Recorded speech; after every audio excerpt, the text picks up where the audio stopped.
The restaurant lights were soft, golden, and filled with a hum of laughter from other tables. But at the small corner near the window, a woman in a faded floral dress sat nervously, her trembling hands clutching the strap of her worn purse. Her eyes darted toward the clock on the wall. She was early, as always. It had been years since anyone had looked at her the way she once hoped someone would. Tonight wasn't supposed to be anything special, just a blind date her coworker had convinced her to attend. Just another reminder that love didn't belong in her world anymore. If you believe in kindness, second chances, and stories that touch the heart, please take a moment to like, comment, share, and subscribe. It helps bring more real stories like this one to life. Her name was Amira, a 32-year-old widow who had spent the last 6 years raising 2 children on her own after her husband's sudden death. Life had stripped her of everything: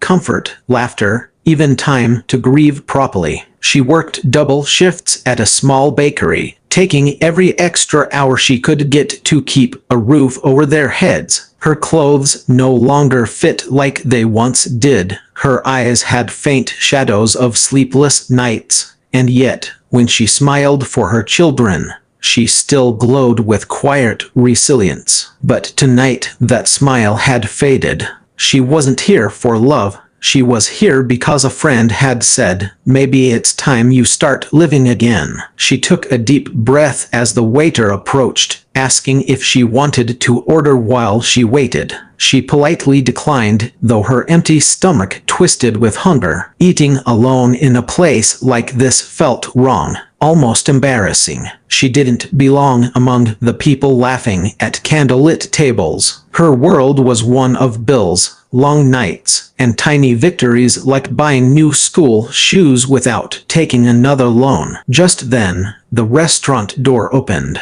A tall man in a navy suit stepped in, his sharp features softened by the way he smiled as 2 little children clung to his hands. One was a girl with curly hair tied in a ponytail and a stuffed bunny in her arm. The other was a shy-looking boy holding onto his father's jacket. The entire restaurant seemed to pause for a moment as the man looked around, then walked toward her table. Amira's heart dropped. No, this can't be him. The man stopped before her, smiling gently. His eyes were calm, kind even, though they carried the unmistakable air of someone used to being in control, someone important. She stammered a greeting, her voice small, unsure, and before she could even ask, the children climbed into the seats beside him. Her lips parted in confusion as she whispered the words, almost without realizing, "Why did you bring your kids here?" The man,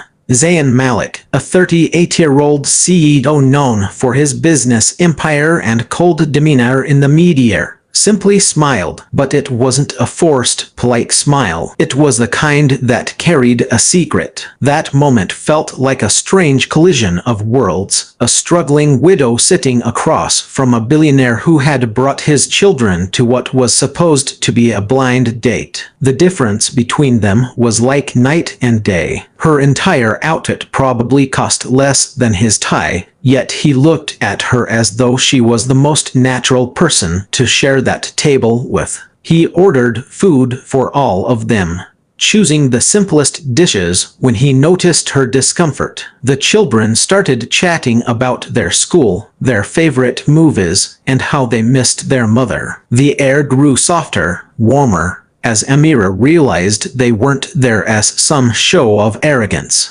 They were there because they needed her presence. When the meal ended, Zayn drove her home. She lived in a small, crumbling apartment building where the paint peeled off the walls and the light at the entrance flickered constantly. He didn't seem put off. Instead, he helped her step out carefully, thanked her for her time, and said, "Maybe next time, I'll let you pick the place." That night Amira couldn't sleep. She replayed every moment, his smile, the way he looked at his children, the sadness in his eyes when they mentioned their late mother. He wasn't a man showing off his success, he was a man showing the scars of loss. Days turned into weeks, and somehow their paths kept crossing. Zayn began visiting the bakery where she worked, always under the excuse of needing fresh pastries for his office. The employees whispered, "What was a CEO doing in such a humble place?" But Zayn didn't care. He often brought his kids,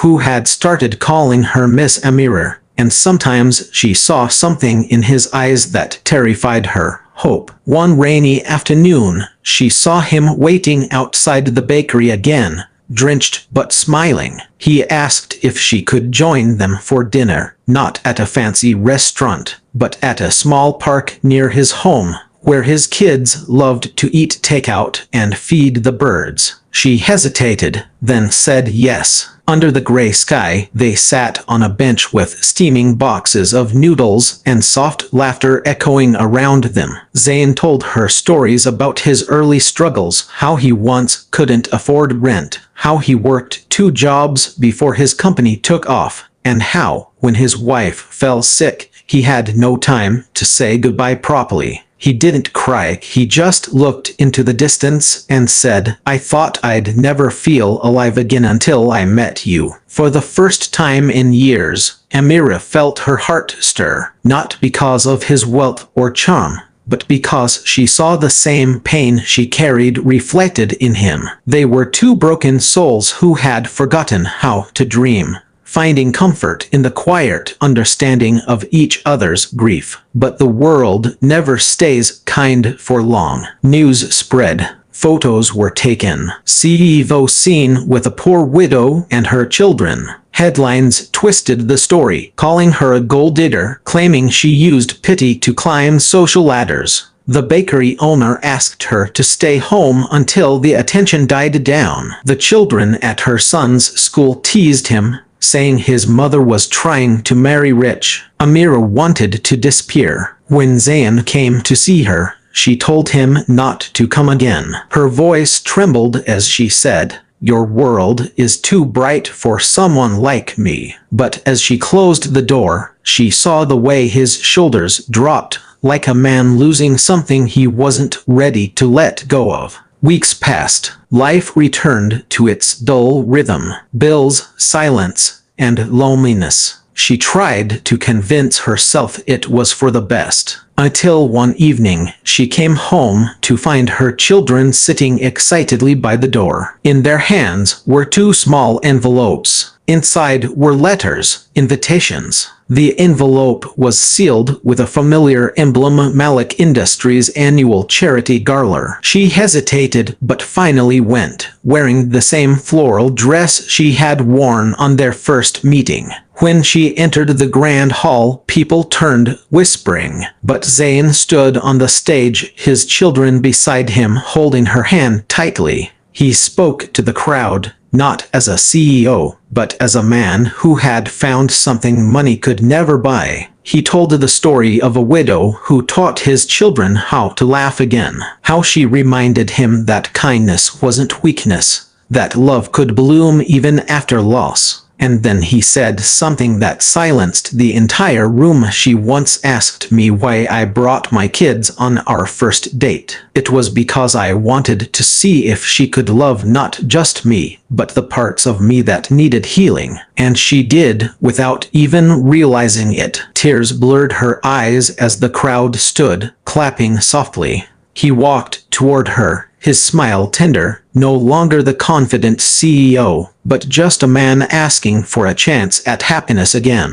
She didn't know how to respond, but when his children ran up and hugged her, she finally let herself cry. For all the years she had been strong, for all the times she had hidden her heart away. From that day forward, Amira's life changed, not because of luxury or wealth, but because someone had looked beyond her scars and seen her soul. Zayn never tried to erase her past. He became part of her future. Together, they built something new, a family that wasn't perfect, but full of warmth, forgiveness, and laughter. As seasons changed, Amira would often think back to that night at the restaurant when she had whispered those uncertain words. "Why did you bring your kids here?" she had asked. And now, years later, sitting on the same bench with all four of them watching the sunset, she finally understood. It was never just a date. It was the beginning of a miracle she didn't know she still deserved. If this story touched your heart, please like, share, and subscribe. It helps us spread more stories of love, kindness, and hope. Speech balloon before you go. Tell us in the comments, do you believe fate brings people together when their hearts are ready to heal? And as the last light of day faded behind them, Amira smiled through quiet tears, because sometimes even the most broken hearts find their way home.